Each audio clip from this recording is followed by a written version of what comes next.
2 weeks ago, I shared with all of you the news that The Settlers New Allies, which is the new title of the new Settlers game that has been in development for a couple of years, this new Settler now has a full release date.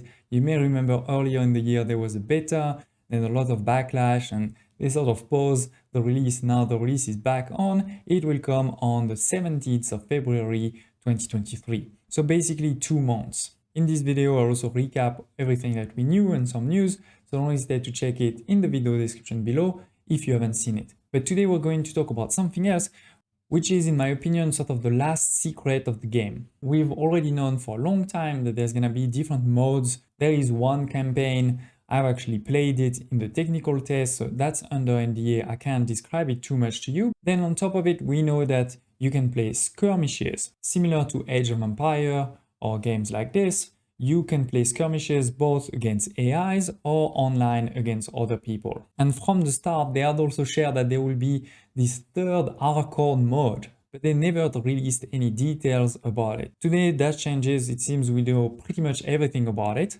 So I'm going to share with you all of the details that has been shared and also highlight what I like about it and what I don't like about it. And hopefully with all of this, now you'll be able to really make a decision if you want to pre-order the game, if you want to buy it at release or not. So basically, what is this hardcore mode? It's basically skirmishes, but with a twist. And the twist is that the normal rules are not going to apply. And these twists are called modifiers. Basically, it will be things like some of your buildings or researches may be locked. Some of your deposits may have changed. Instead of one enemy, you could face several enemies. They could start with advantages, those type of things. So it will somewhat be harder, but it seems that it doesn't really change the pace of the game. There will probably be a lot of those missions combining a few of those modifiers. And apparently every week you will get 3 choices. And if this screenshot is to be believed, you can use 800 of those relic shards that you can either gain or buy to reroll if you don't want to play these ones or wait 1 week. Out of the 3 challenges per week, one is a 1-star difficulty, second a 2-star, and the third a 3 stars, where the 1 star is on the 1v1 map, the second on a 2v2 maps, and the third on a 4v4 map. I'm not sure if you'll get more modifiers on the 3-star than on the 1st-star, if the only changes is, how many opponents you're facing, but at least we know you're getting those 3 types of elements. And if you win those challenges, you will get, some relic shards, some experience, and other goodies, which I guess could be ornaments and things like this. The great thing is that it seems you can play these alone, or you can actually also play them with your friend.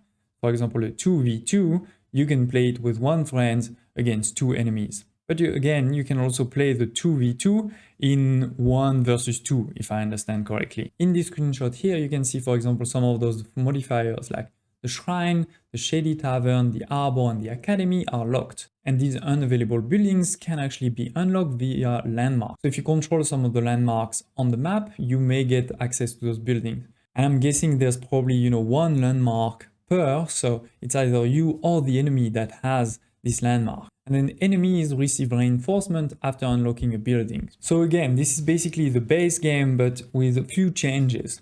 What I like is that there's probably quite a few different ones, so there's some replayability here. And on top of this, I do like that you'll be able to play them completely on your own, or you can play with some friends. They're not forcing you one way or another. But there's also a couple of things I don't like.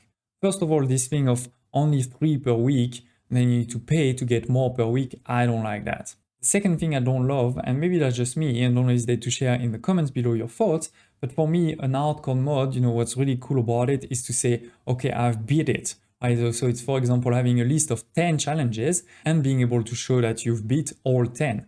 This is not what they're going for here, right? Because it's more like there's gonna be 200 different ones and every week you get one, and you're gonna have to wait a long time before you can do them all, and you won't even be able to show that you've done them all.